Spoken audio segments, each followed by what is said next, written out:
Hey peeps, Creed Moore with the Bullish Bears. We're continuing our videos here in the realm of trading psychology.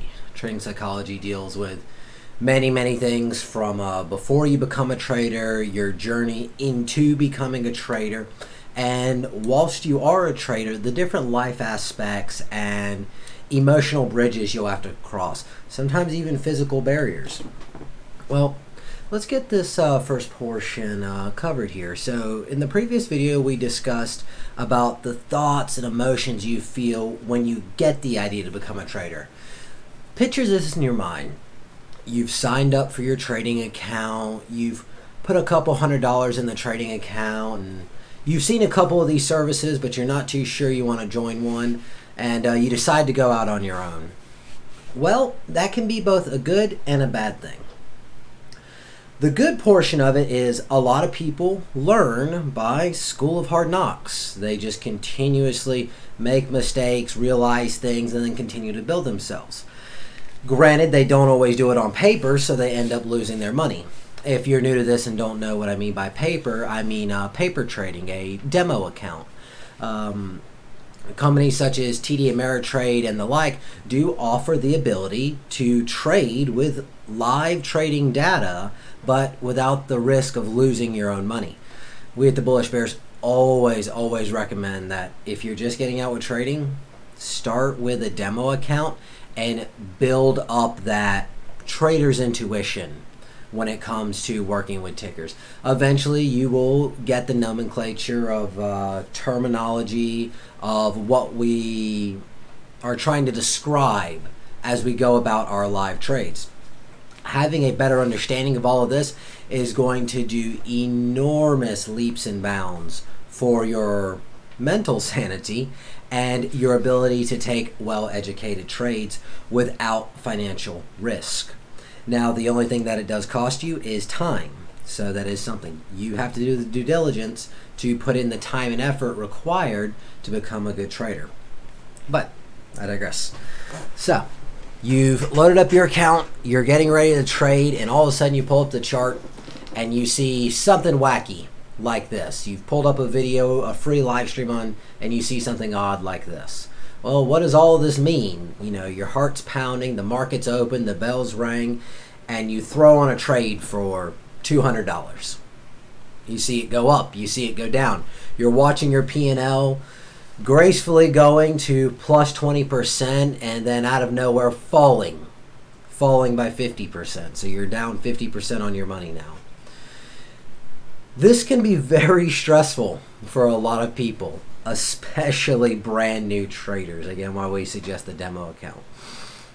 Things you're going to feel, pains in your chest, you're going to feel your mind's racing, and then as your mind's racing, you're going to either get into another trade thinking, oh, I'm going to hold into this, let me buy more, I'm going to buy a dip. Well, that's not always the best thing. Some very seldomly does that ever work out. You never want to cost average down, you always want to cost average up. So if you ever think to yourself, oh, I'll buy into this and then as it goes up, I'll get out because I'll be at a lower cost average. If you're even thinking that, you need to get out of the trade. And even more so, if you're feeling these emotions, more than likely, you were trading without a plan. It's another big thing we discuss at the Bullish Bears. You always need to have a trading plan before you take any trade.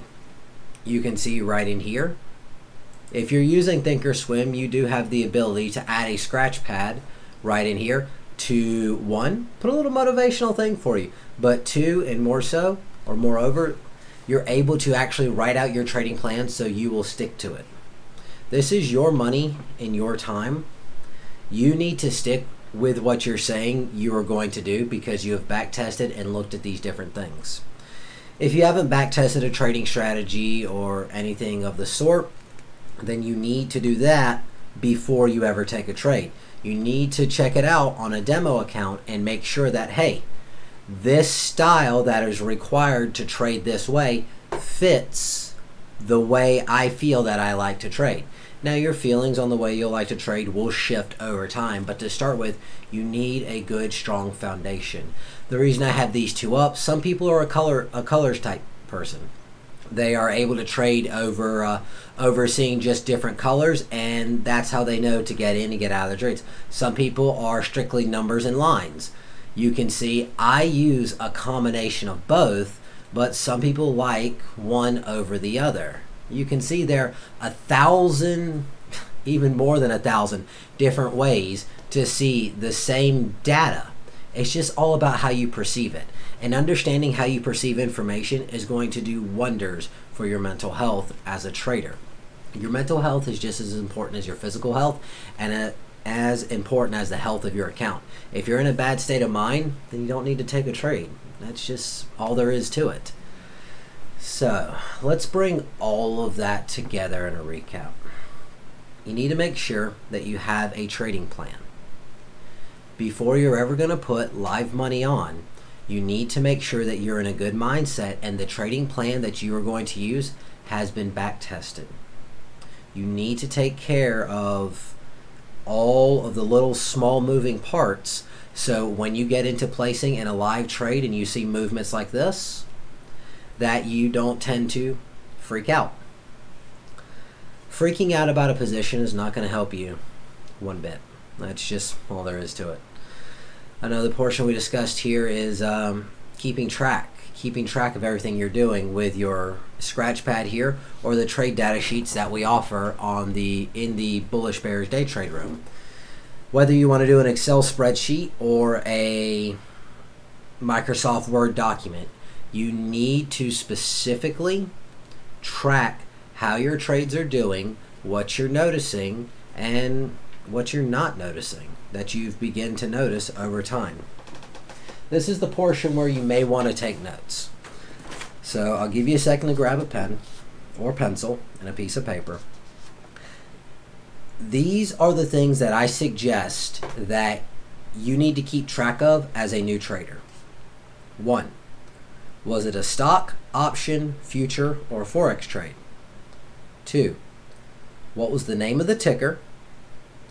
The size, if you were trading options, the expiration. What was your target profit, and what was the stop loss for that trade? These are very important as you continue your process, developing your process as a trader. You're going to realize that, you can see here I have a label, ATR. Well, within a 2-minute time frame, I should suspect about 14 cents of movement in BABA here, approximately. ATRs aren't exact.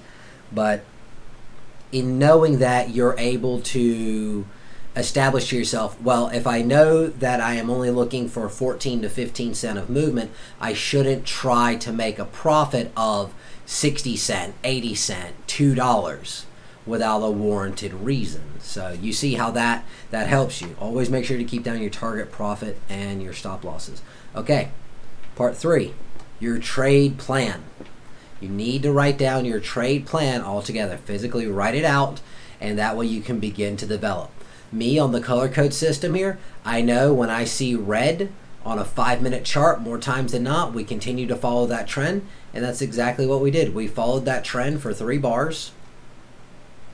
We hit a key support level right in there, and then we held support and made our way up to the 50% Fibonacci. So we had our morning selling pressure, and then we made our way up. A color-coded person, okay, 5-minute candle, I get in, we play it down, I see the reversal, we're holding support, let me go ahead and get out. And then you get out of the trade. Remember, if you're playing a trade down, the only reason you get out of the trade is because you're starting to see bullish movement up.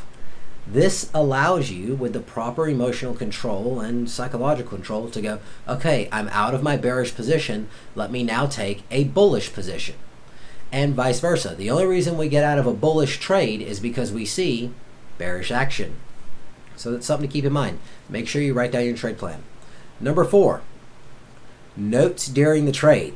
This is a very important thing. This is going to allow you to actually write down, okay, I am thinking this during the trade. I am feeling this during the trade. I thought it would do this, but it actually did this. You will be able to go back, not under pressure, and realize, oh, this was my thought process during the trade. The trade succeeded or failed, and I was thinking these things. You are able to then deduct what you can or what you should and shouldn't do during a trade. Below that, I suggest you have a trade recap to kind of bring everything together. You're able to take into accordance your trade plan and your notes during the trade into your trade recap. This allows you to, again, bring all that data together and go, okay, this was the recap, this is what happened, this was my percent gain, my percent loss out of my desired percent, this is what I should work on, and this is what I don't need to work on. But the most important part, and this is number 5 out of that, I believe, yeah. 1, 2, 3, 4, 5. I wanted to make sure it was 5. At the bottom of any trade data sheet that I give to anyone, I always put rank your emotional control. Emotion is something that gets so many traders. You'll hear through the markets the term FOMO, fear of missing out. Your ability or inability to control your emotions during a trade will be utmost in building yourself as a profitable long-term trader. If you're not able to control your emotions during a trade, then how are you going to expect yourself to stick to your trade plan?